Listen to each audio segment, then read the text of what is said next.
હાલ દિવાળીનો તહેવાર પૂરો થયો છે ત્યારે અમરેલીની શાંતાબા જનરલ હોસ્પિટલમાં ડેન્ગ્યુના કેસમાં વધારો નોંધાયો છે।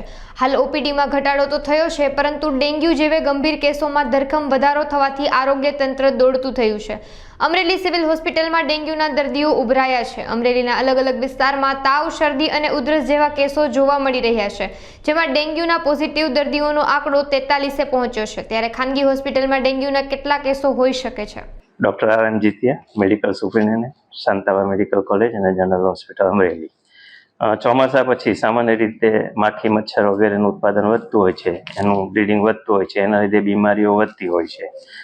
મચ્છરજન્ય રોગોમાં ખાસ કરીને હાલ વાયરલ ફીવર ને બીજા બધા ઇન્ફેક્શનની સંખ્યા વધારે છે, એટલે ફિઝિશિયનની ઓપીડી અને પીડિયાટ્રિશિયનની ઓપીડી વધારે રહેતી હોય છે, એમાં ઘણો ધસારો રહે છે।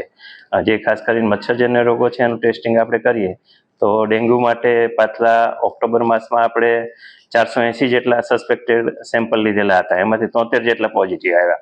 એ ઉપરાંત 106 જેટલા બહારના પોઝિટિવ હતા।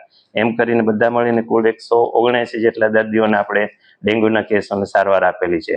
ચાલુ મહિનામાં નવેમ્બર 1 થી 7 તારીખ સુધીમાં ગઈકાલ સુધીમાં આપણે લગભગ ડેન્ગ્યુના સસ્પેક્ટેડ 85 જેટલા સેમ્પલ લીધેલા, એમાં 23 જેટલા પોઝિટિવ આવ્યા છે। એ ઉપરાંત 20 જેટલા બહારના પોઝિટિવ કેસ હતા। એમ બધા મળીને 43 જેટલા કેસને આપણે અત્યાર સુધીમાં આ અઠવાડિયામાં સારવાર આપી છે। બધા સારા થઈને ઘેર ગયેલા છે। આપણે ત્યાં ડેન્ગ્યુની સારવાર માટે ફિઝિશિયન ઉપલબ્ધ છે, પીડિયાટ્રિશિયન પણ ઉપલબ્ધ છે। એના માટે ટેસ્ટિંગ માટે સિરોલોજીની, હેમેટોલોજીની લેબોરેટરી પણ ઉપલબ્ધ છે, જરૂરી દવાઓ પણ છે, કોઈ મૃત્યુ પણ થયેલા નથી।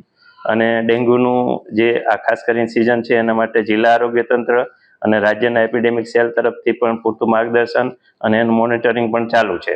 પણ ખાસ કરીને આના જે મોસ્કિટો બ્રીડિંગ છે અને ઇડિસ ઇજિપ્તથી જે રીતે આ મચ્છરથી ફેલાય છે રોગ, એના પર કંટ્રોલ આવે અને લોકો પણ મચ્છરથી બચે એ સાવચેતી રાખવી જરૂરી છે। હું doctor Vijaywala, physician, Shantaba medical college અને જનરલ હોસ્પિટલ અમરેલી ખાતે ફરજ બજાવું છું। અત્યારે દિવાળીની તહેવારોની સિઝનમાં મચ્છરજન્ય રોગ જેવા કે ડેન્ગ્યુ, મલેરિયા અને ચિકનગુનિયાના કેસો સતત વધતા રહે છે, અને આ કમોસમી વરસાદ તેમજ ખેતીની સિઝન હોય ત્યારે બધાએ પોતાના ઘરની આસપાસ પાણી ભરાવા ન દેવું, તેમજ મચ્છરથી બચવા થતા ઉપાય જેમ કે પૂરતા કપડાં પહેરવા, ઓડોમોસ ક્રીમ લગાવવી કે ઓઇલ સળગાવી ઓલ આઉટ કે એ રીતના બધા પ્રયત્નો કરી જેમ બને મચ્છર કરડતા અટકાવવા જરૂરી છે।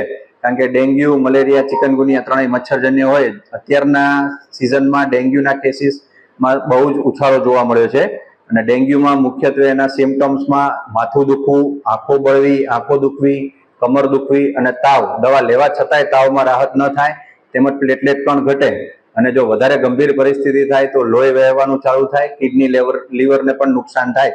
તો આ બધું અટકાવવા આપણા હાથમાં હોય, આપણે બધા સાવચેતીના પગલાં લઈ અને બધું ધ્યાન રાખીએ, તેમજ જેમ જેમ જેને સિમ્પટમ્સ દેખાય તે તરત નજીક આસપાસના હોસ્પિટલનો સંપર્ક કરી અને સારવાર લે।